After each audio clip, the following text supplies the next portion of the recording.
I feel at home here at the seminary, yet at the same time somewhat out of place. I've been tucked away in secular universities my entire career. At Arizona State, where I studied, rather than, I did go to Grand Canyon College for 1 year before it became Grand Canyon University in Phoenix, a Southern Baptist college. So that brings me kind of, in a sense, to the root of all of that here at the seminary. But being in the secular world as a Christian has been interesting to find that my mentors, my teachers, have all encouraged me to study religious issues. And I didn't quite expect that. I don't know what I expected when I went to college. But all along the way, I've been encouraged and helped.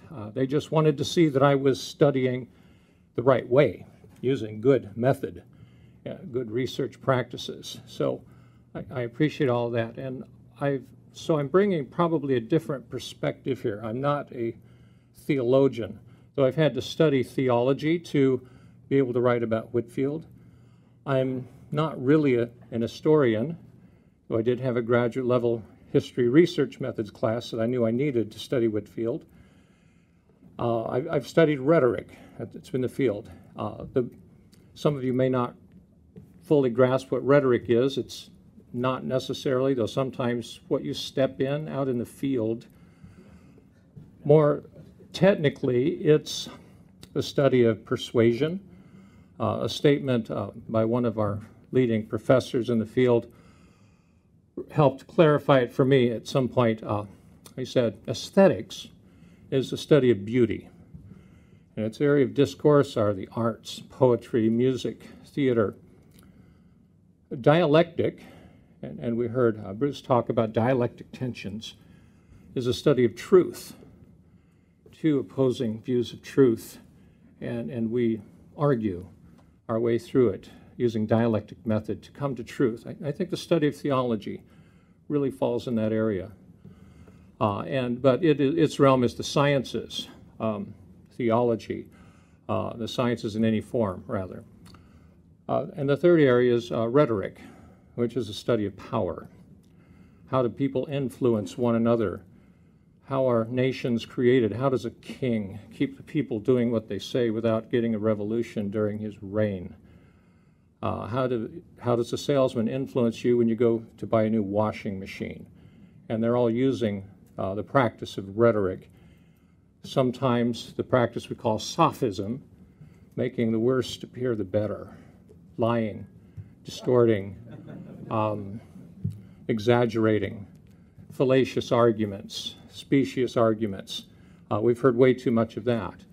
And then there's an honorable practice of rhetoric, genuine persuasion, ethical persuasion, good, solid argument, engaging your passions, because you won't do anything if you're not moved to do it. You'll sit there and agree, I'm with you, brother, but you won't get out of your seat and do anything until your passions are engaged. Whitefield was good at that. Homiletics falls under that kind of rhetorical heading. So it's really, rhetoric is a study of homiletics. Homiletics is a very specialized type with its own conventions. But the principles are the same. And for young ministerial students, I would look around for courses in argumentation here at the school, the debate team. Does the school have a debate team here? I don't know. Be involved in these kinds of things, and you can start learning that rhetorical side of homiletics that I think you'll find very useful. So that's where I'm coming from, is the secular university system as a Christian hiding away there. And one of my colleagues was very concerned when he learned I had been on the Glenn Beck show at one point. But we get along pretty well.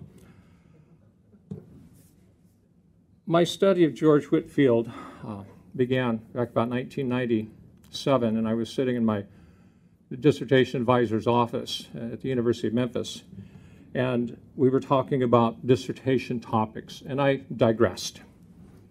And I told him a story about George Whitefield that I had read in Bushman's book on the Great Awakening, and my advisor sat back, folded his hands, and said, I think we've just found our dissertation topic. And I knew he's right. I guess I'm passionate about this. And you need that passion to push you through writing a master's thesis or a dissertation. If you don't care about what you're writing about, it's going to be tough. And so that kind of began my study of George Whitefield, and I didn't know where it would lead. I didn't have a thesis yet for the project. And as I read more and more, I started noticing the political side of his ministry. Everything I'd read up to that point had been more about the ministerial side, but not his politics. I think there was a reason for that, is here in America we tend to separate our religion and our politics. My father doesn't want me to talk about either when I go over to visit him. But we tend to do that, even though as Christians we know that you can't separate them, but we still try to do that. But I think at that point I still had that mentality that caused me to not quite notice how closely they were connected in my own life, in this community, and in George Whitefield's life. Well, so I'll dive into the manuscript here. I'm happy to send a copy to anybody that thinks it might be useful. I've titled this, Oops, Sorry About That Rebellion, Your Majesty.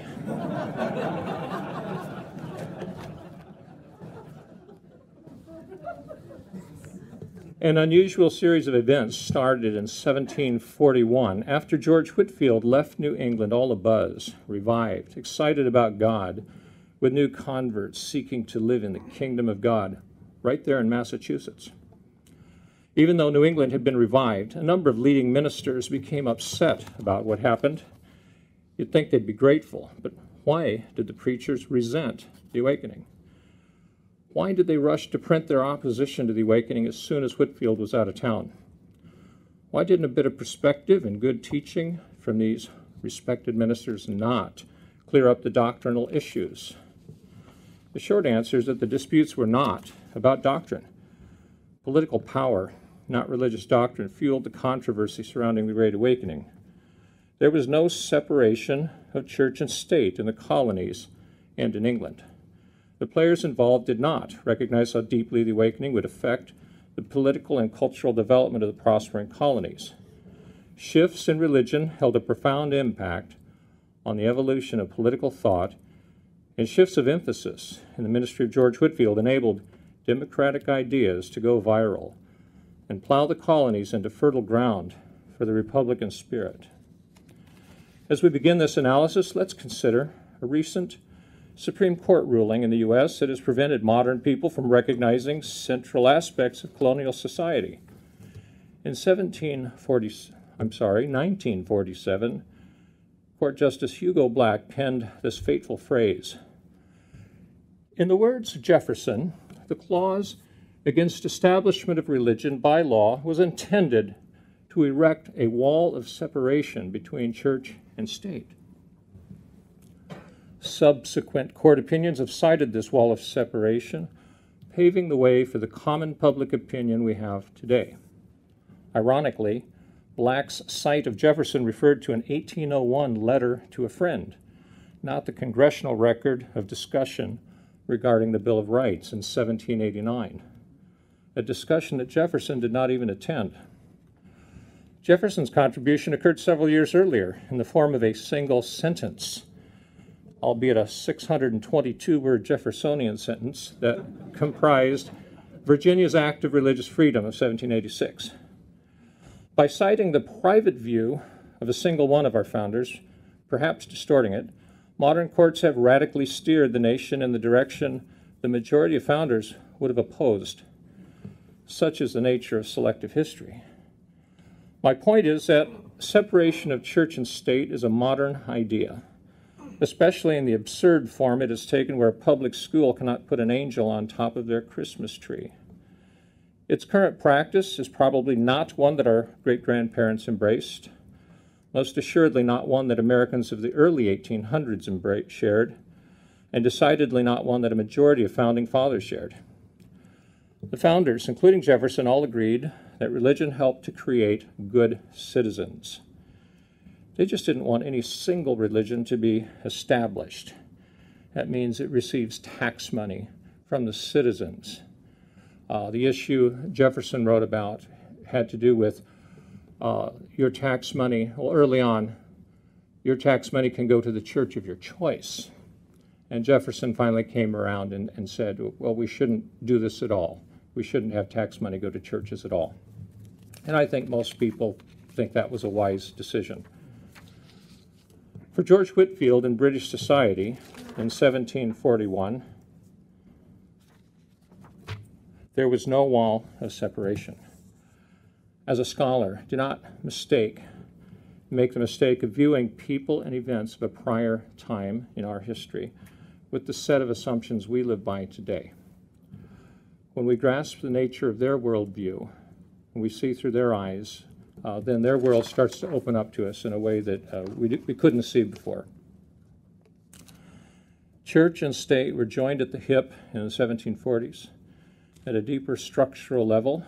Yes, I'm a structuralist. Religion and politics were indistinguishable. Only church members could hold office. Even the king swore allegiance to the 39 Articles, as I learned yesterday. And 26 of 46 Anglican bishops, if I'm not mistaken, were members of the House of Lords at that time. Our modern equivalent of the U.S. Senate, sort of. And that's pretty amazing. One of their main governing bodies are high churchmen, and they're making the laws of the land. So that's the depth to which in England the church was established. Massachusetts held that same depth with the Congregationalist church. The Puritans, Congregationalists are the same group.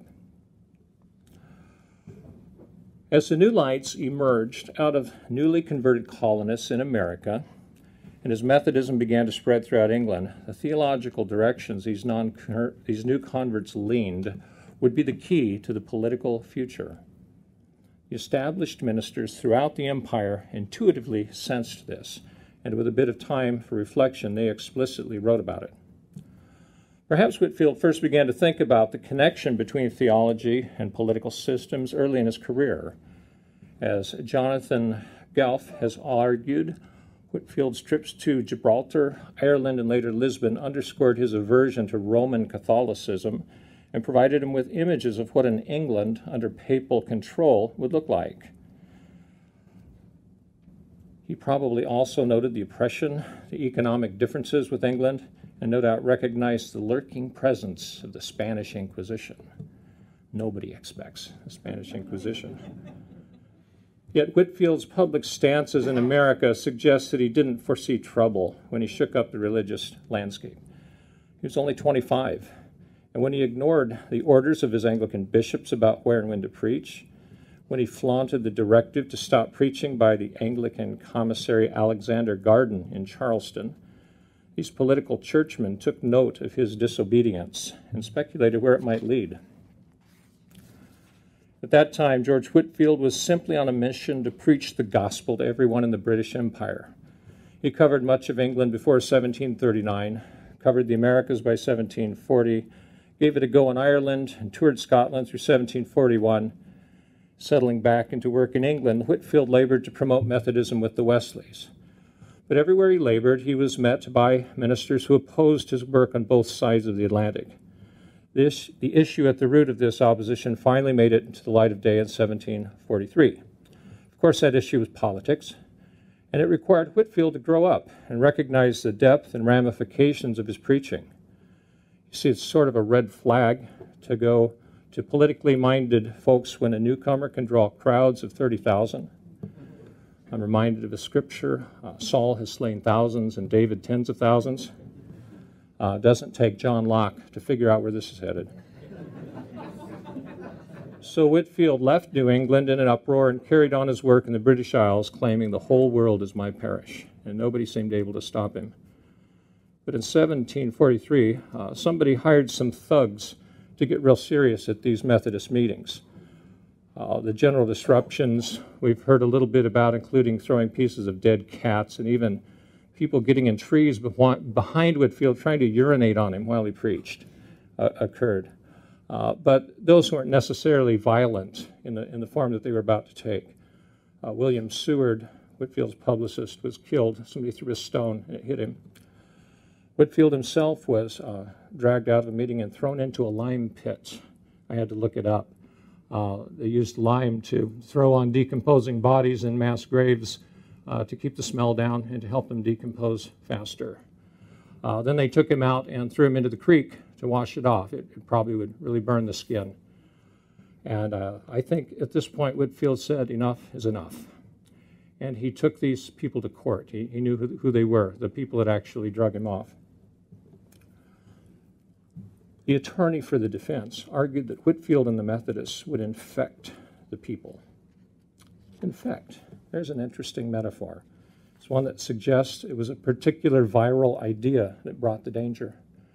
The lawyer concluded by claiming that it was right for any private person to try to stop them, and whoever did so was a friend to his country. Whitefield's attorney countered, rioters were not to be reformers, that His Majesty had nowhere put the reins of government into the hands of mobbers or made them judge or jury. Of course, the judge ruled for Whitefield, and he reminded the defendants of the dreadful ill consequences of rioting at such a critical time as this, that rioting was the forerunner of and might end in rebellion. By saying a critical time, the judge is referring to an impending war with France and a claim to the British throne by a Catholic heir from the Stuart lineage. Though the verdict was in and Whitefield and his friends were safer, the conflict was far from over. Whitefield targeted the source. An anonymous pamphlet was circulated among the upper classes in 1744, speculating that Whitefield's brand of religion would lead to trouble, like Britain experienced when Charles I was beheaded in 1644. But Whitefield no longer submitted meekly to abuse, going along with him to the lime pit. He counterpunched with a publicly released letter to the Bishop of London, which supplied evidence that local bishops authored the pamphlet, intending to represent the proceedings of the Methodists as dangerous to the church and state, in order to procure an act of Parliament against them. These kinds of fears were founded in reality. In his defense, Whitefield pointed out that the Methodists had not dissented, declaring them to be orthodox, well-meaning ministers and members of the Church of England, and loyal subjects to His Majesty King George. Encountering any claim of personal disloyalty, Whitefield wrote, I think it my duty to invite and preach to this rabble in all places where Providence shall send me at this season, that I may warn them against the dreadful effects of popish principles, and exhort them to exert their utmost endeavors to keep out a popish pretender from ever sitting on the English throne. Whitefield wrote a follow-up letter and published it, sending it from the deck of a ship bound for America. His mission had expanded from simply preaching the gospel to preaching up loyalty to George II. He made good on that political shift for the rest of his career. It was George III that America rebelled against. George II ruled from 1718 until 1760, I believe, and Whitefield was in full support of him. Upon his arrival in America, the old established ministers leaped into action. Whitefield felt their fury as they opposed his planned meetings in Boston. His friends had been rattled by all the criticism and wanted to know where Whitefield stood. His opposers wrote editorials for the Boston papers and preached against him. But this was not the rash, overconfident Whitefield of the prior revival. He had learned to deal with criticism. He understood the underlying cause of concern, that doctrinal disputes were just a battleground, and the real conflict involved undermining of political authority in a church-state society. And since many of you here today are theologians and appreciate a good argument about theology, I'll digress for a little bit and suggest some food for thought. Hopefully you won't throw it at me in an hour. Though Whitefield claimed to be a Calvinist his entire life, we've seen good examples of that in the scholarship presented. He clarified his position on one occasion and suggested this: moderate Calvinism is a medium between two extremes. As you read his sermon text, we get some insight into what he may have meant. Whitefield exhorted his listeners to take action at the end of nearly every sermon. I think last night in our meeting in the chapel, some good examples of that from the sermon, What Think Ye of Christ? Whitefield wrote, come, poor, lost, undone sinner, just as you are to Christ. I'm the heretic that put that line in the Wikipedia article, actually, though most of my ideas have been erased from there by others. That's a whole nother battleground. His next three quotes hint at God doing the hard part in salvation, but the sinner responding with some small part.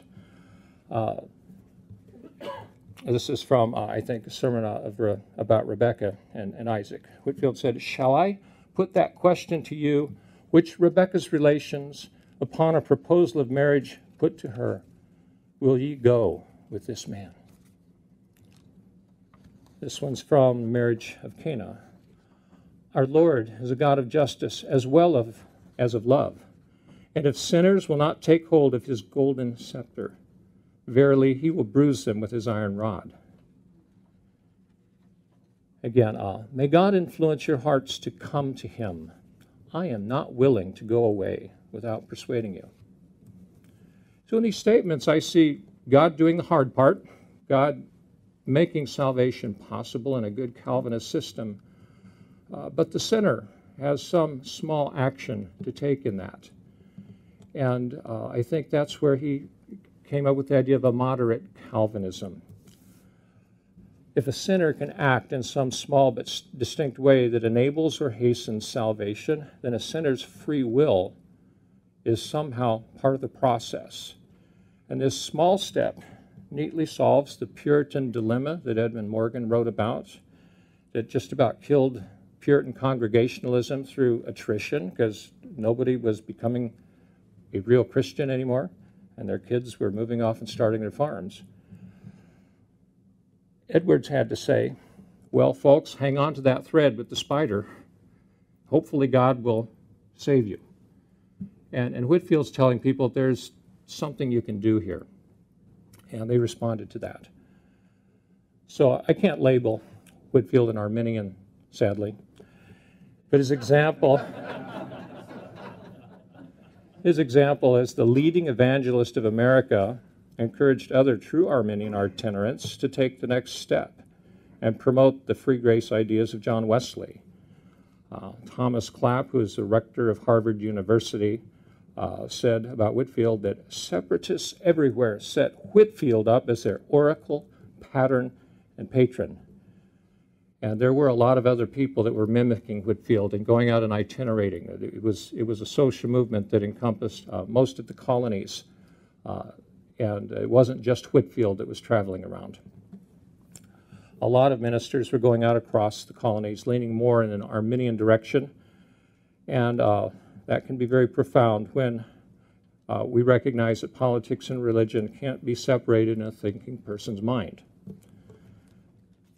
A worldview, I'm still digressing into theology here, a worldview underpinned by Calvinist theology, where a radically sovereign God solely determines if, when, and how you receive salvation, fits hand in hand, forms a natural foundation for a political ideology that supports a strong king with absolute authority in a nation. On the other hand, a worldview underpinned by Arminian theology, where a sinner possesses partial agency in salvation, fits hand in hand and forms a natural foundation for a political ideology that supports a democratic form of government, say where citizens have a vote. You can't separate religion and politics, and until 1783, nobody ever really tried. And I don't think they really tried to separate them even then. Maybe Jefferson had some ideas that way, but most of our founders did not. Whitefield's messages were clearly undermining the authority of old light ministers who sought to maintain control of the religious nature of the growing colonies. By extension, he was undermining the authority of government officials. He suggested that new converts insist that their minister had the new birth. He implied they ought to leave their old light congregations and find new light churches that taught the new birth if they were in a dead church with a unsaved minister. This subtle shift in theology, well, not so subtle, provided a worldview then that could reject the monarchy, that could reject governments if they weren't doing what they were supposed to do. And when the Republican ideas started sweeping through the American colonies in the later 1760s and 1770s,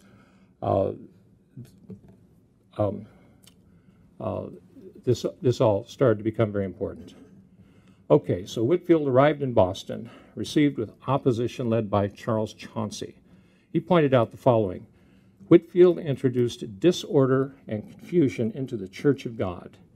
He accused Whitefield of neglecting his own parish in Georgia with itinerancy and complained that the entire dissolution of our church state would occur should this practice become more generalized.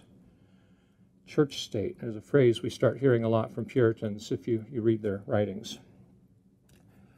Chauncey even promoted one of America's first conspiracy theories that we heard about last night in our talk, that there's a design carrying on to subvert and eject the standing, settled ministers. And Thomas Clapp, the rector of Harvard, again, explained that it was the ministers from Scotland, Ireland, and even Whitefield's orphanage, Bethesda, that would replace the standing ministers in New England, and even the governors would be changed. He said that there was a rumor going around Yale to the students that were expelled for enthusiasm, being too charismatic. And they were told there's no danger in disobeying their present governors because there would in a short time be a great change in the civil government. Whitefield responded decisively as soon as he figured out what was going on. He admitted he was wrong on several issues and apologized. That's always a good strategy. He held his ground on theology, and he totally denied being part of any plot to change the government.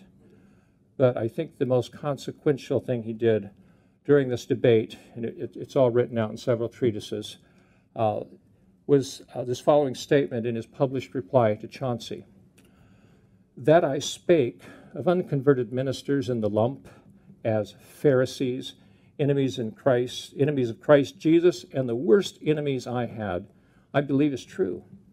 But that I spake of the ministers of New England in this way, I utterly deny." Whitefield didn't avoid conflict. But in this statement, he maintains his distinction between converted and unconverted ministers, but he concedes that the New England ministers have the new birth, just a different kind than the new birth he had. And so he expands a little bit ambiguously how the new birth can occur. And I think with this move, he started a reconciliation process. They were still mad at him, and he left town, and things weren't settled. But there was a meeting called the Convention of New England Ministers. It's kind of sketchy in the newspaper records, but there's mention of it a couple times, and I was looking for anything published about it, and all I could find was another newspaper article said that they had the meeting and these people attended, and I think there were about 26 to 40 ministers who attended. But the purpose was for them to talk about the divisions, and there were old lights and new lights that met. And I'd love to find some notes from that meeting, but haven't found those yet.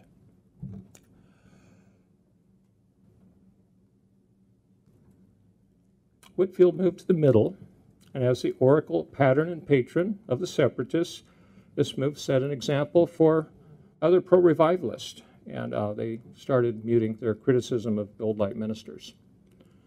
So don't miss the symbolic importance of that public controversy.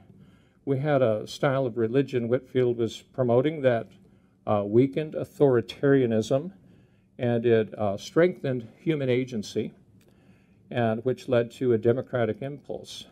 But in the midst of all this, Whitefield found a way to say to the old lights and new lights, we're still brothers. You're Christians, we're Christians, and as we learned an hour ago, minimizing the theological differences and maximizing their brotherhood in Christ. I think this helped unite American religion after the Awakening. It took a few years, and ministers recognized, and some of the old lights wrote that, yeah, the Awakening had been good for everybody. Our churches are full again. And the church-state society had not been overthrown. Thomas Clapp even welcomed Whitefield to Harvard about 10 years later. And so it took a little while, but they forgave each other and recognized they were on the same side. After the public controversy, Whitefield went back to England, and war with France was upon them. And, well, we're still in 1746, and Boston decided to send an army up to Louisbourg, which is in Nova Scotia. There was a port there that had been supplying French ships, which had been attacking and seizing British ships on the Atlantic. And they wanted to shut down their base of operation there, so they sent up about 600 men. They asked Whitefield to go up as the chaplain, and he didn't want to. He didn't like war. But he did write an enlistment sermon motivating people to sign up and go on the expedition. And they went up and they took the fort. The sad part of the story is about 2/3 of the army died that winter. They took the fort with no casualties, but 2/3 of the men died from cold and sickness, and they just were not provisioned well enough to hold on to things. But this was quite a change for somebody to preach an enlistment sermon for the military. Can you imagine that today? And he was doing this at the request of the governor of Massachusetts. Whitefield had expanded his ministry, and he remarked on the change and said, "I hope I shall always think it my bounden duty, next to inviting sinners to the blessed Jesus, to exhort my hearers to exert themselves against the first approaches of popish tyranny and arbitrary power." You'll see that term arbitrary power throughout colonial revolutionary literature in the 1770s. The British ministers just oppressing people, doing things arbitrarily, just to show everybody who's in control here. Later that year, Bonnie Prince Charles made his move in the Second Jacobite Rebellion. He arrived in Scotland, gained Scottish recruits, marched an army south to Derby that nearly drove George II out of town in London. And the Jacobites didn't find the support levels they expected. They retreated to Scotland to regroup. The French were disappointed and pulled back some of their support. And it was a fatal error for them, and Britain recalled the Duke of Cumberland from Europe and organized a much stronger army to face them this time, and they went and decisively defeated the Scots. And it's probably why my Highland family ended up in America. A lot of Scots were deported at that time that weren't outright killed at the battle. And as they were getting deported to America, Whitefield was over there still preaching, and he stepped up to support the government again with a sermon and a political ideology for these Scots to consider. Whitefield's sermon, Britain's Mercies and Britain's Duties, connects the French, papism, and the Antichrist in a horrid plot, first hatched in hell and afterwards nursed in Rome. And he wanted the Scots to know, you were fighting for King Charles, or not King Charles, Bonnie Prince Charles, the Stuarts, and here's who you were really fighting for, not for God in this case. So this political control for struggle over Europe, the riches of America, ended up being cast in millennial terms. I've argued elsewhere this particular sermon was the first one I've found that talks about war and millennialism in this way. But Nathan Hatch wrote a really good book talking about the religious motives for the British Empire to fight the French between 1756 and 1763. And you see these civil millennialism themes throughout sermons and writings of the 1770s in the colonies in America after they declared independence. By 1748, Whitefield had become the chaplain of a countess. The decision solidly aligned him with Whig interests in England and gave him political connections that would serve him well as the future unfolded. By 1756, Whitefield accepted an invitation to preach in a London meeting house called Longacre. But Dr. Zachary Pierce, the Bishop of Bangor, wrote Whitefield and forbade him to minister at Longacre, claiming he wasn't licensed to preach there. Same old conflict is back. Whitefield knew how to handle this kind of harassment, as he'd been doing for years, and he sent a letter back to the bishop arguing for the legality of his preaching. Pierce held firm, and their debate took an ugly turn. Whitefield wrote him and said, "Controversy, my lord, is what I abhor, especially at this juncture, when France and Rome and hell ought to be the common butt of our resentment. I trust the irregularity I am charged with will appear justifiable to every true lover of English liberty." The bishop wasn't convinced, and the thugs came back and started disrupting the meetings with lots of noise to start, and then they started throwing rocks through the church windows, fist-sized rocks, and they would hit the people inside, and some people were injured. And Whitefield threatened the bishop to publish everything publicly and take them to court. And the bishop said, "I have the upper-class right as a member of the House of Lords that you can't publish any of my letters publicly." And the intimidation even increased after that point. And so Whitefield wrote to some friends of his that he had met through the Countess of Huntingdon, several people, and apparently these connections with powerful people made the difference. They intervened, and pressure was applied from above, and Bishop Pierce called off his dogs. Whitefield mused to a friend about the deeper issue involved, though.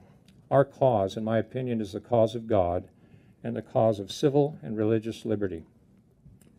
Whitefield was, early in his career, talked about the religious liberties from the Act of Toleration of 1689, but as he matured, it became civil and religious liberties, usually tied together from about this point in the 1750s on through the end of his life. Later that year, Whitefield published another enlistment sermon for the war against the French, a short address to persons of all denominations.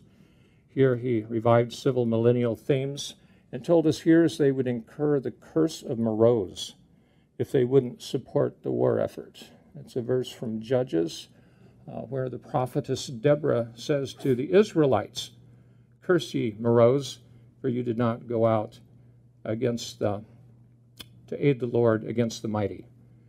And Nathan Whitaker preached a very powerful sermon on this, or he wrote it and sent it to George Washington to read to the men at Valley Forge.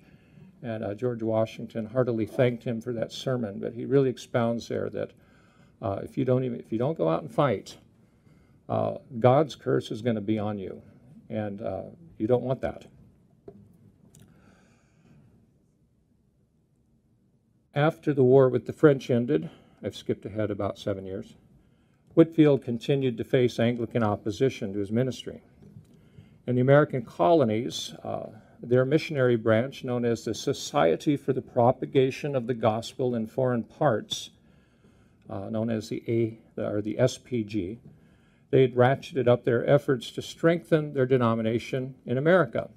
The Anglicans were weak in America. There were some parishes, and they did a lot of good work. They built schools, libraries, but really they were strengthening Anglicanisms, and that was a concern to the New England Puritans and a lot of other American church leaders. And they feared that if the Anglicans get established in America the way they were established in Great Britain, and, in 1765, why wouldn't you think that? Independence wasn't really the fore of discussion yet. They were still part of England, and everybody wanted the problems to settle down. They thought that if the Anglicans get established, they would appoint a bishop. That would be the key point. Once they appoint a bishop here, we're in trouble. They expected ecclesiastical courts, mandatory tithing, Anglican political appointees would follow that. And all of these practices were customary in England, but it smelled like arbitrary power to the colonial leaders. So when Whitefield returned to America in 1764, he became more aware of the SPG's controversial activities. They'd been ebbing and flowing for a decade or so. But also the Grenville program was getting underway, and this was a program from the British government to raise money from England and the colonies, all of her colonies, to pay for the war. They were in debt, and to pay for a continued garrisoning of troops in the Americas. Whitefield knew some details about the program that the colonists didn't know. And in 1764, he met with two Puritan ministers in New Hampshire who had been active in opposing the SPG. Later, they would be Whig revolutionary leaders, Samuel Davies and Samuel Langdon. And Whitefield informed them of the Tory intentions wrapped up in the Grenville Plan. I can't in good conscience leave the town without acquainting you with a secret. My heart bleeds for America. Oh, poor New England. There is a deep laid plot against both your civil and religious liberties, and they will be lost. Your golden days are at an end. You have nothing but trouble before you. My information comes from the best authority in Great Britain. I was allowed to speak of the affair in general, but enjoined not to mention particulars. I imagine this news traveled pretty fast. I imagine Whitefield met with religious leaders throughout that tour of the colonies, told them the same things, and I imagine the religious leaders talked to each other about it.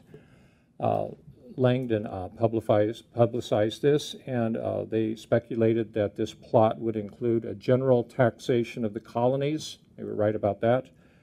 Alteration of the chartered governments. I don't think they quite got there.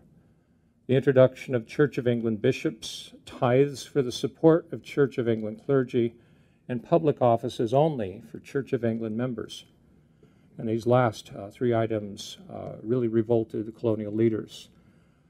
Each of these acts were acts of arbitrary power to the colonists, and were resoundingly condemned by ministers and political leaders. Parliament passed the Sugar Act in 1764, the Stamp Act in 1765, and this provided the evidence of the plot, and the colonies were pushed into an uproar. And we don't need to say much about that chapter of American history. So Whitefield left America in 1765, and as he left, he was contacted by Samuel Adams. And he was a prolific New England activist. Was he a cousin of John Adams, I believe? Puritan, New England Puritan. I don't think he made beer. And Adams asked him to take advantage of his connections with the British nobility on behalf of the colonies, and wrote, "It would add very great weight to the cause of distressed American subjects if their circumstances could be fully known to a nobleman of his lordship's great integrity and understanding." Within two different letters, Adams summarized the Americans' perspective of the crisis around the Stamp Act, and he also lists the most effective arguments one would need for speaking against it, were they inclined to do so. So Adams hints that the colonies might be forced to pursue independence if England shall exert her power to destroy their liberties. In addition to whatever private conversations Whitefield may have conducted by Adams' request with friends in England, his presence with Ben Franklin before Parliament made an unmistakable statement. Whitefield, a symbol of the public mind in America, had embraced the cause of the colonists. The Stamp Act was overturned in 1766, causing Whitefield to write in his journal, March 16, 1766, Stamp Act repealed. Gloria Deo. Nathaniel Whitaker, a colonial leader, recalled that Whitefield was greatly concerned for the liberties of America and that the decision was in no small measure owing to him. Though repeal of the Stamp Act calmed things down for a while, the SPG started pushing for their bishop again, and that roused the Americans once more. And it didn't help the SPG that 11 bishops in the House of Lords opposed repeal of the Stamp Act. By 1766, many Americans made no distinction between religious or civil liberties. Liberty itself faced extinction, according to Charles Chauncey, and colonial ministers marshaled the defense through the renewed opposition to the bishop issue. Whitefield was well aware of these issues. When he wrote to Archbishop Secker in 1767, he said, "I fear it will follow that a society which since its first institution hath been looked upon as a society for propagating the gospel, hath been all the while rather a society for propagating episcopacy in foreign parts. And if so, how it must increase the prejudices of our colonists, both in the islands and on the continent, against the establishment of episcopacy. Now, in one sense, Whitefield was an Anglican, and he publicly he needed to support the establishment of a bishop, but not the way you're doing it. And he was trying to make them aware of the problems. And he said this in the midst of his efforts to convert or to start a college in Georgia to train ministers. And as somebody said, it would be the Harvard of the South, sort of, if Whitefield's plan had worked. But the Archbishop opposed that, and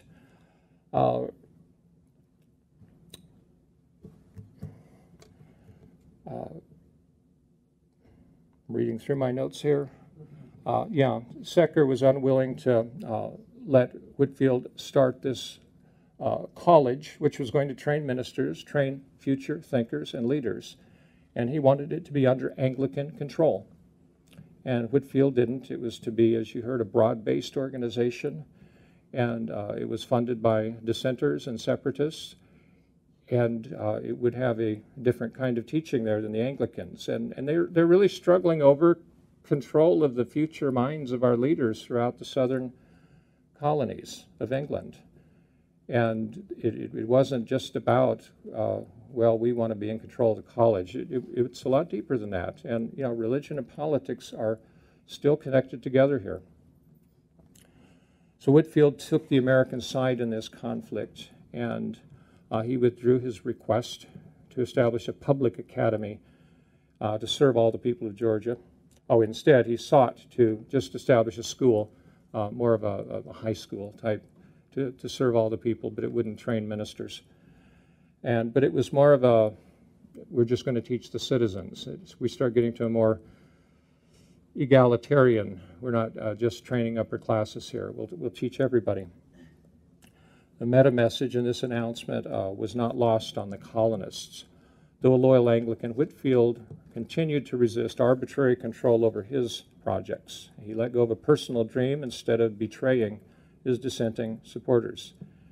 And ultimately, the colonists interpreted Whitefield's personal clash with Secker within a larger scope of Anglican control of the colonial religious scene in general.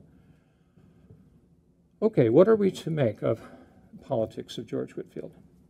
He ministered in a time and place where religion and politics were firmly linked, openly, unlike our modern insistence that the wall of separation keeps religion out of politics.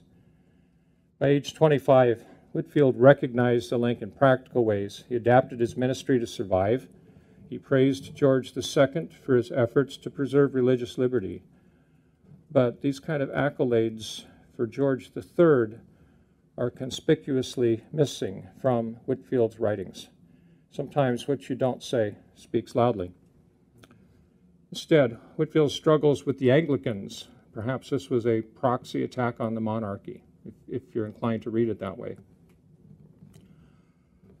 So here today, I think what we learned from Whitefield and what we can take away from his experiences there was to take the business of theology very seriously, as Whitefield did.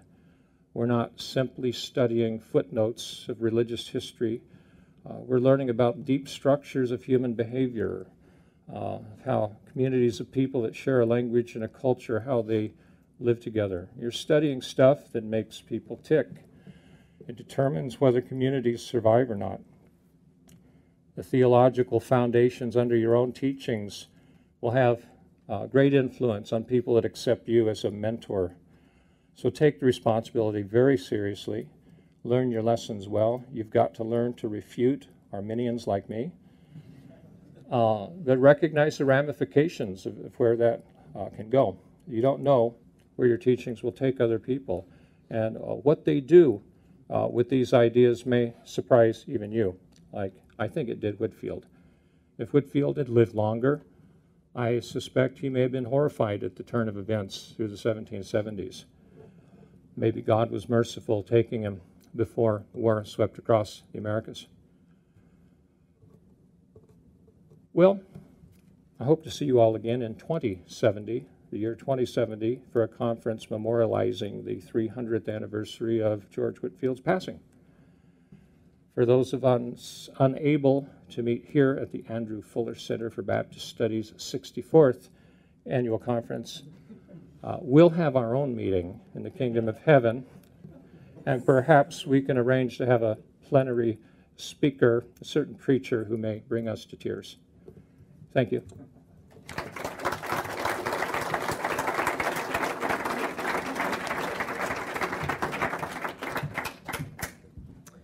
Well, again, we have some time for some questions on what I think is a very, very important subject, the intersection of theology, religion, and the political scene. Thank you so much. That was very engaging and provoking. Just a point of clarification. Toward the end, I heard you saying things about the importance of theology and how it matters. But I noticed a couple of points in your presentation, you used language more on the order of the outward appearance was of a theological conflict, but the real conflict was political. Could you comment on that? It seems to me that that language downplays the theological ideas that at the end you come back to say really drove him. I think we're one level maybe above another, but upon reflection, maybe it's this way, and in 5 years, I may say, no, it's like this. I think in the final analysis, I think religion is primal in the human experience. Our relationship with God is established first in some way. The first of the 10 commandments have to do with the relationship with God, and the latter commandments have to do with relationships with people. I think God put them in that order for a reason. So probably have to say that religion is the chicken that lays the egg, if you will, and I'll put the chicken first there to answer that old question. People argue about, and they fight, they have conflict about issues, and often those issues are what are on the surface, and so we're arguing about political power here in the colonies. Perhaps, and we teach in the conflict mediation field, usually relationships are at the heart of those conflicts, and you can't solve them until you get down to the relationship level. But we initially start arguing over the topics of conflict rather than the nature of the relationship between people. So maybe I need to do some more thought on that and reword how I say things in this kind of research to try to clarify. To what degree do you think his upbringing and life as being born in an inn and working, sort of a working class lad, we might put it, would have contributed to his understanding of power and how he would have responded to that at a later point that you're bringing up in his life? I think some historians have made some assumptions about that working in the inn. It was the family business. I liked what was said about his entrepreneurial spirit that pervaded his ministry.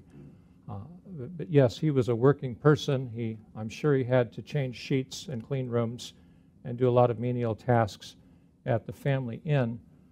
And then as he entered Oxford, he entered as a servitor. He was a servant to some wealthier students and that paid his tuition and his room and board at Oxford and allowed him to study. And so he was probably treated badly by these upper class, or I say upper class in the sense of the sons of wealthy, the British nobility and the wealthy class. And he had to cook for them. He had to clean their rooms and do what they told him to do. And so I think he had a strong identification with the commoners of England. They were divided into the commoners and then the nobility. So, sure, I think that he just identified more with the working class, the tradesmen, people that did the labor than he would the upper classes. Whitefield was an enigma much of his life. He has this lower class background, but he's the chaplain to a countess. And many of you read about the corner of the countess's drawing room where he preached to the upper classes, and bishops would sneak in and hide behind a curtain to listen to his sermons. And but he became acquainted with a lot of people pretty high up the chain in England, and was very social with them, conversed well with them. Does that answer your question? How does that affect his political views? Well, he became a Whig. I think that's why. So I don't think we can say he was a revolutionary, but definitely in England he supported the Whig causes, and the lords that are mentioned with him, Lord Bolingbroke, and there's another one I can't remember right now, I think were notorious Whigs. You mentioned how he pulled political levers and how he preached enlistment sermons. How aware was he, how conscious was he of his political power? Or was it an after effect of a man seeking to see people born again, the new birth? So how aware was he of his political influence? I think he was explicitly and consciously aware of what he was doing with the enlistment sermons. They needed soldiers for the army. People needed to sign up. And he understood the stakes of that. And I think by this point in his life, he understood, I need to support the king. And if I don't take that public stance of supporting the monarchy, even though he was a Whig, and of course, as you know, the Whigs wanted a strong parliament in England, a more Republican influence, and the Tories wanted the strong king who had more authoritarian power. And George II let Parliament run the country to a much greater degree. George III tried to take power back away from Parliament, and that's where there was quite a struggle in Great Britain over who was in power, which spilled over to the colonies, and that's why the arbitrary power and the oppression started in the colonies under George III. So I think Whitefield knew very well. He was supporting George II and the war efforts under George II's reign, and wanted to, and he may have thought this would keep him from getting killed at some point as well, to be in that direct support of the monarchy.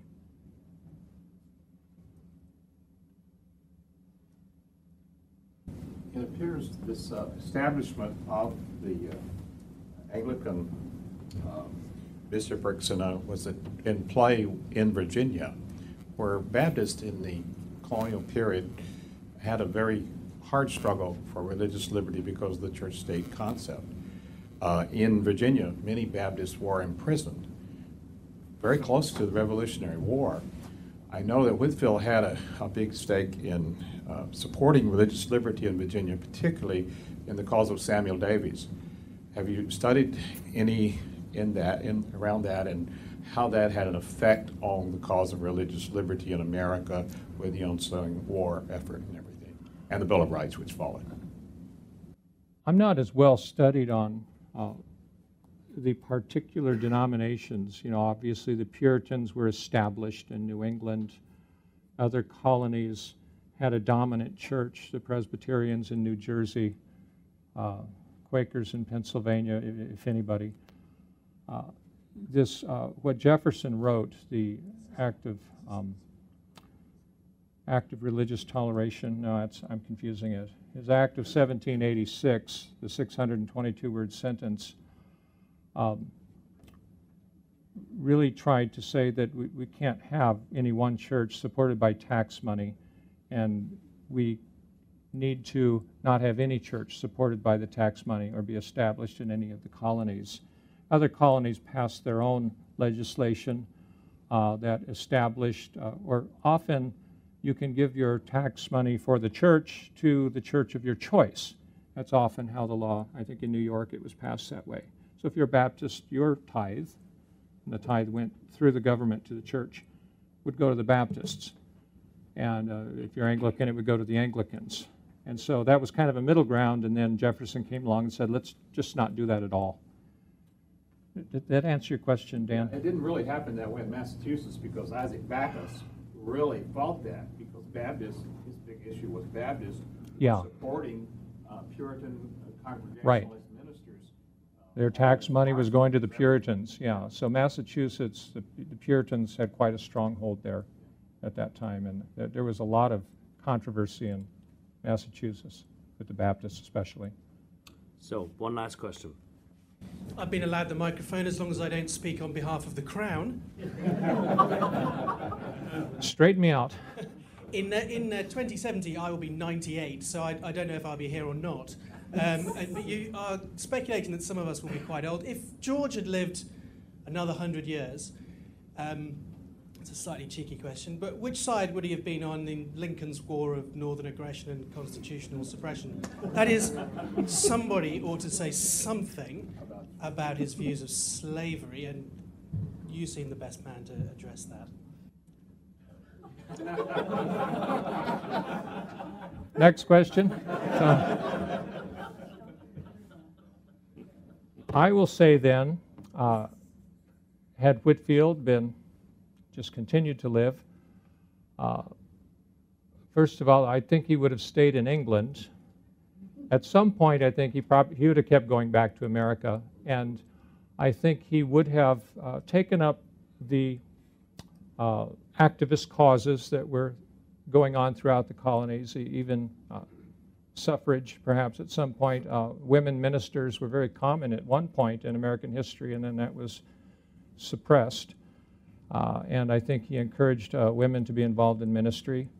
And I think for slavery, he probably would have been persuaded by William Wilberforce to oppose it, and would have been active in the colonies to oppose slavery. I've also read, though, that the Civil War is a banker's war. Slavery was an issue, but not the real driving force behind the war. But that's another lecture, and I'll let an historian handle that one. So I think he would have taken on the activist causes, and he was very good at riding the fence, staying in the middle between opposing factions in religion and in politics. And he probably would have done it in a way that kept him in the good graces of people in power when he was opposing them. So that's my speculation. I speculate a lot. Let's again show our appreciation. Thank you. Thank you.